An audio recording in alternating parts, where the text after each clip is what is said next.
What's up, guys? Chris Brown from Train Boston here with another wellness moment. I'd like to start today off with asking you guys a question. I want you to think a little bit.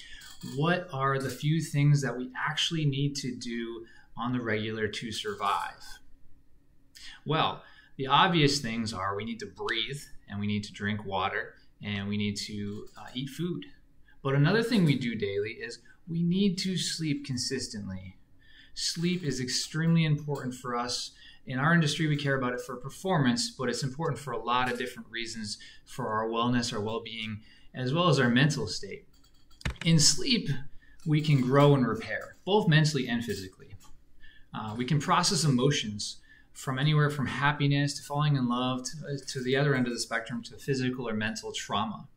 But it will also help boost our performance. Obviously, it will help us be more alert, less groggy. We'll be in a better mood, so hopefully we'll perform better by that.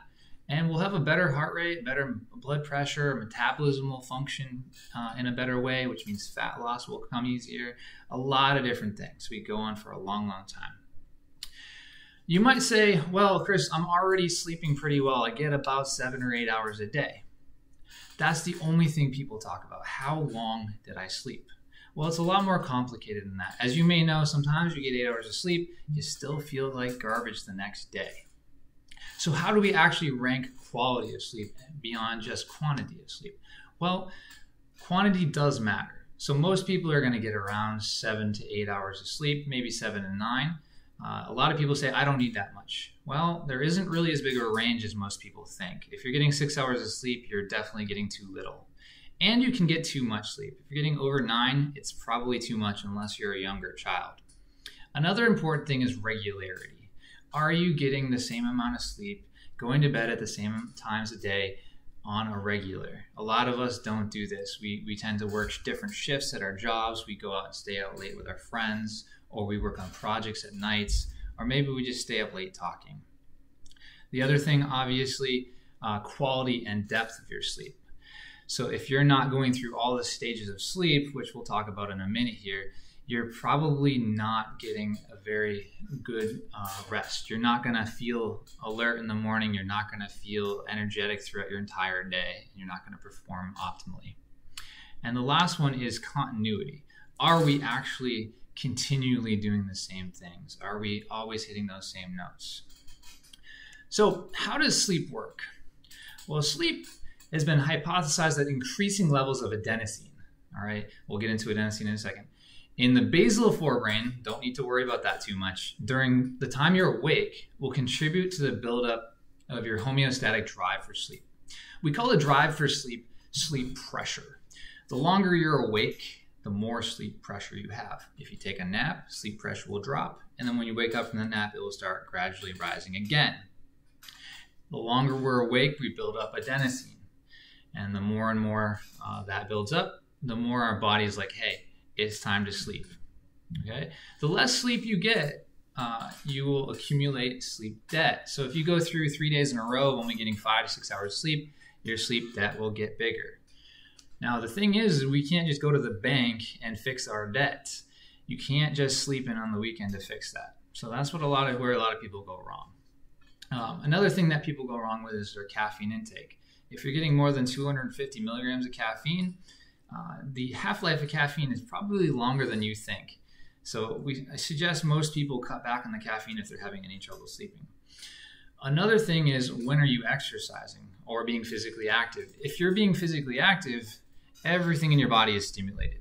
So your body does not necessarily want to go to sleep. So if you're working out late at night and you can't sleep well, maybe you got to try to regulate that to the morning or just a little earlier in the day. And the last one is your overall health status. If you're not healthy, if you have a heart issue, you have a respiratory issue, you're sick, your body won't respond the same way to sleep. Now, it may want to sleep more, and oftentimes people who sleep too much, that's a good sign to show you that they need some medical attention. All right. Now let's go back. Let's backpedal to adenosine again. You might have heard of it, you might not have. You might have heard of ATP. If you remember way back to science class when you talked about the Krebs cycle or the citric acid cycle, you would remember that this is what our body uses for quick, fast energy. ATP does not last very long, but we use it for anything that's really fast, really powerful, and short-lived. Well, we take that ATP, we break it down to AMP, and then eventually into adenosine. So adenosine in the blood is saying, hey, we used energy, we broke this down, and we need time to repair. So your body will say, hey, time to repair, let's go to sleep. Sleep is when your body repairs. So that's exactly why it's important. Also, our bodies release a lot of very important hormones, especially when we're asleep. The big one is HGH, or human growth hormone. This obviously helps you grow. As a child, you do this, but also it can help you repair tissue. So when you're sick or when you're injured, sleep is extremely important. If you just had a very rigorous game or training session, sleep is extremely important, arguably more important than the training session in some cases. We also release ADH, or antidiuretic hormone. This stops us from going pee or making urine while we sleep. That's pretty important.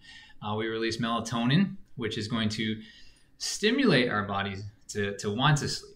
Okay, so it's the highest right before bed. We also release oxytocin. Now, oxytocin you might have heard of as the bonding hormone or the cuddling hormone.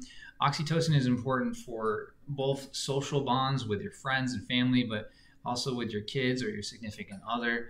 And it can affect the way you dream. So that might be one thing why we biologically like to be together as human beings. And then, of course, there's also prolactin, which is important for over 300 different functions in our body, but what we're really honing in on is the metabolism and immune system boost that prolactin can give us. Those are definitely higher during sleep time. And finally, we have what we call autophagy or autophagy. I'm not really sure how that's pronounced, but what that is our cells in our body will eat themselves essentially, and it will get rid of damaged cells and metabolic waste. And these glial cells in our brain will take this waste and these broken down cells, and they'll usher it out to the lymphatic system. So basically, lymphatic system takes away our garbage, our waste, and gets it out of our body, gets it out of our brain, and then new cerebral spinal fluid can come in. Now, that only happens when you get into deep sleep. A lot of these hormones don't release as well when you don't go through all the sleep cycles. So what are these sleep cycles? Well, we have 4 stages of non-REM sleep. Most people have probably heard of REM sleep, or rapid eye movement sleep. We have 4 non-REM stages, and then we also have REM sleep. First, you go through non-REM stage 1. This is when your eyes are moving slowly, you're easily awakened, so you just fell asleep. Your body temperature starts to lower, and we consider this like to be the bridge stage. It's getting you into your next stages of sleep. Non-REM stage 2, your blood pressure and heart rate will start to go down. This is where we will have a little bit of fragmented dreams, not true dreams, just little bits and pieces, and we start to work on memory consolidation, probably more short-term here. One interesting fact is that cortisol, what most people consider to be a bad hormone or something bad for us, could be potentially important in memory consolidation, short and long term. And that's why it's a little bit higher at the end of your sleep cycle. Interesting fact. The next stage we get into is non-REM 3 and 4. So there are 2 stages. We kind of group them together because they're very similar. You have slower brain waves here. You start to release human growth hormone, the repairing hormone, things that help you build. You start to repair your cells, and you can have long-term memory consolidation here. So this getting to stage 3 and 4 is extremely important, especially for young kids, so they can start to learn and develop. Then they have, in this stage, we also have a metabolic regulation. So if you don't get to this stage, you're probably not doing as well with fat loss or building muscle and digesting other things as well. And we have the glial cell or autophagy effect, which we just talked about. So we're enabling our body to process and get rid of the waste. Okay, so that's very important here. And then the last stage we have, which most people know about, is your rapid eye movement or REM sleep. This is where we have our vivid dreams. This is where you have your emotional regulation, your ability to process trauma, and your ability to kind of get through what's necessary in your brain and not necessary in your brain. And a lot of people have said this stage of sleep is extremely important for you feeling better. It's why we feel better after a good night's sleep. So if you don't get here, you may wake up just feeling bad, physically, mentally, emotionally, and everything. You may have not been able to process that fight you had with your significant other the day before. You may still be stuck on a loss you had with your sporting events the day before or the week before. If you're not sleeping well, your heart rate is not able to regulate. Your heart rate and your HRV, or heart rate variability, which some of you may have heard of, will not be as good. All right. During this stage of sleep, your heart rate actually will go up, but your heart rate variability will go up as well. Your body is probably a little elevated with the heart rate because it's going through dreams, it's going through trauma, it's going through emotions. And funny enough, your muscle tone will actually go down. And this is where people have that paralyzed feeling. We don't want our bodies kicking and jumping like we do in our dreams. So our body makes it so we don't have to deal with that typically. So we learned about the stages of sleep. How do we help fix your sleep in the short term? Well, we have these things called circadian levers. Right? These are just things we can pull or tweak or move around to help you be a little bit more consistent, be a little bit better. The first and most obvious thing is light and dark. This is the strongest lever in our body that will affect how we sleep and our desire to sleep. Melatonin our levels are brought up by darkness. So if we are in an area that's very dark, our body is going to be like, hey, it's probably time to sleep. Let's get there. All right. And when we are influenced by light, our body has the opposite effect. It starts to stimulate and get going. That's why I recommend people try to get themselves into natural sunlight as soon as possible. At night, or if you're about to go to sleep, need to go to sleep, I recommend people sometimes get blue light blocker glasses. We can stop this light from stimulating us to stay awake, and our bodies can start to get ready to go to sleep. Typically, I would say about an hour, hour and a half before you go to sleep, you want to start to get these things ready. The next thing is we want to try to be more regular. Everybody struggles with this, especially if you have a shift job. But even I have trouble with it. So basically, you should try to go to sleep and wake up the same time every day, give or take 30, 45 minutes. Usually for most people, it's very easy during the week. But on the weekend, that's when people falter. And just like a nutritional plan, you need to be consistent for a few weeks in a row to really see good results. So if you have a real hard time sleeping, one of the things you may want to try doing is making sure that you maybe set an alarm and get ready for sleep at the same time, and make sure you wake up the same time you would wake up for work. It may seem counterintuitive, but you'll start to feel better soon. The next thing is nutrition and food timing. Everybody knows nutrition is good for you. It helps with your performance. It helps you feel better. However, you also have to consider that nutrition can keep you awake. If you're eating too close to bedtime, your metabolism is going, your heart rate, your body temperature is elevated, and your body is not exactly ready to sleep. Also, you may have acid reflux by eating too many fatty foods and processed carbohydrates. That might wake you up in the middle of the night. And drinking food or alcohol will make you wake up to go pee in the middle of the night. So ADH can't do everything for you. But beyond that, there's certain vitamins and minerals, which we won't go into, that will actually help you sleep better. You probably have heard something like magnesium deficiencies are common in people, and they don't sleep as well without it. But we won't get into that today.